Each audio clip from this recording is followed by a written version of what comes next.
menjelang akhir sebuah perjalanan panjang. Perlu tisu nggak?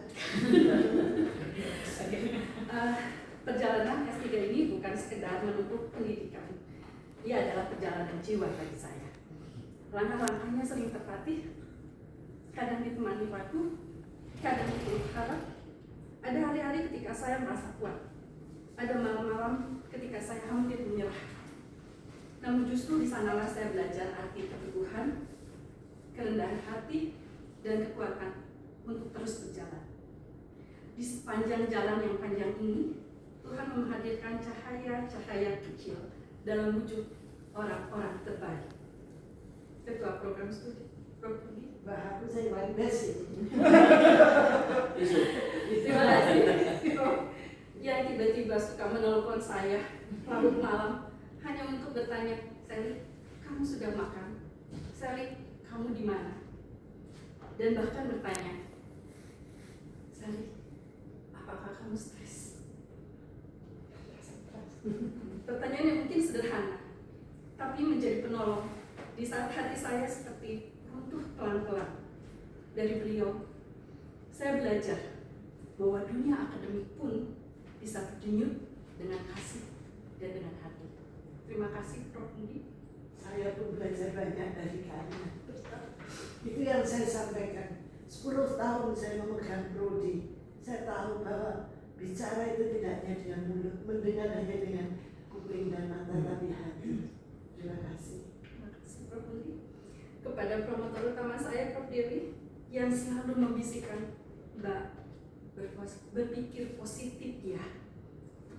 Di saat pikiran saya belum gelap, kata-katanya menjadi obor kecil yang menuntun langkah saya keluar dari alam, dari kata-kata kabut hitam overthinking menjadi suara yang kuat yang tidak pernah padam, mengingatkan bahwa setiap proses seberat apapun bisa dilalui ketika kita tidak berjalan sendiri.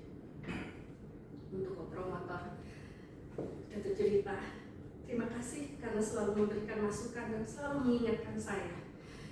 Kalau melihat sesuatu itu, Mbak, harus menganalogikan posisi kita selalu berada di atas helikopter sehingga kita bisa melihat semuanya dari atas ke akar masalah di bawah. Terima kasih, Prof. Dok, akan saya menjadi pegangan saya sebagai seorang dosen. Kemudian kepada kopromotor Dr. Dipio yang mengenalkan saya indahnya statistik. Akhirnya setelah sekian lama saya menempuh pendidikan, saya ternyata mampu juga menghadapi statistik yang selama ini bertahun-tahun saya selalu hindari. Terima kasih Dr. Dipio. Lalu kepada tim penguji yang membuka jendela-jendela baru dalam memahami hasil penelitian. Terima kasih Dr. Rian atas diskusi-diskusinya. Kemudian untuk Dr. Esti, terima kasih yang mengajarkan saya bagaimana saya harus kuat membaca jurnal, yaitu dengan menyelinginya dengan menonton drakor. Terima kasih. Walaupun akhirnya jadi saya nonton juga tuh.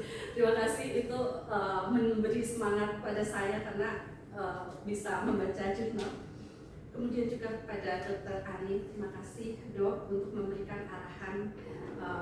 Saya ingat ketika seminar hasil, Prof membisikkan ke saya, dokter membisikkan kepada saya, Mbak, penelitian Mbak itu bagus karena dia dari program Prolani, sehingga ini nantinya penulisan karya ilmiahnya saya sudah bisa membayangkannya seperti apa, keberhasilan tingkat program Prolanis terhadap kualitas hidup kesehatan rongga mulut. Terima kasih Dr. Ani, hal ini juga akan membuat saya mengingatkan saya bahwa perjalanan saya tidak berhenti di sini, masih ada yang harus saya lakukan.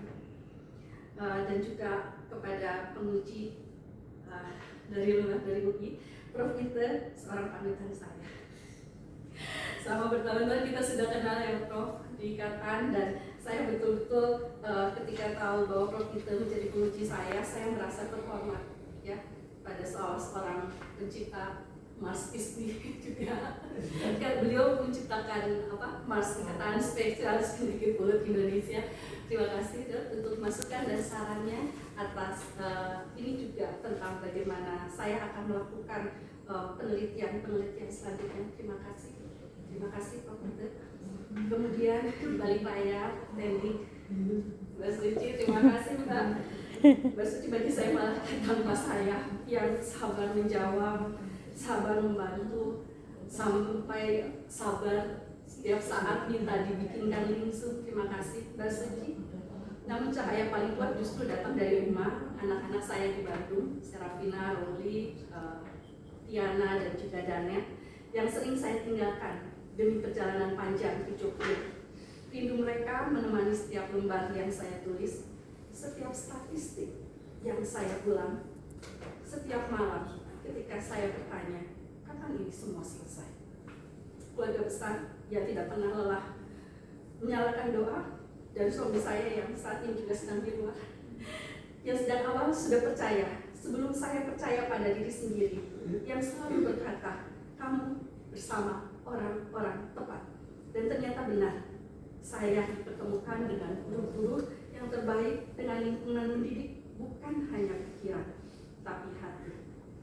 UGM mengajarkan saya tentang kerakyatan, bahwa ilmu bukanlah menara gading, melainkan jembatan menuju mereka yang membutuhkan.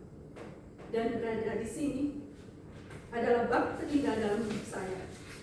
Sebuah doa yang saya bisikan sejak SMA ketika saya diterima melalui PMDK, namun belum direstui orang tua. 30 tahun lamanya hidup membawa saya berkeliling, hanya untuk akhirnya kembali ke impian yang dulu saya lepaskan sementara. Perjalanan kereta dari Bandung ke Jogja, pagi-pagi di stasiun, langit malam Malioboro, lorong-lorong kampus, lorong-lorong Sendowo, semuanya kini menjadi bagian dari diri saya. Mozaik kenangan yang suatu saat saya pandang kembali dengan haru. Dan hari ini, di ruang ujian tertutup ini, saya berdiri memeluk semua perjalanan itu. Jika suara saya bergetar, itu karena saya sedang mengingat setiap langkah, setiap kebaikan, setiap tangan yang menolong saya. Jika air mata ini jatuh, ini adalah air mata syukur, karena saya tidak pernah jalan sendirian. Karena Tuhan membuka pintu saya yang saya kira sudah tertutup. Karena impian kecil,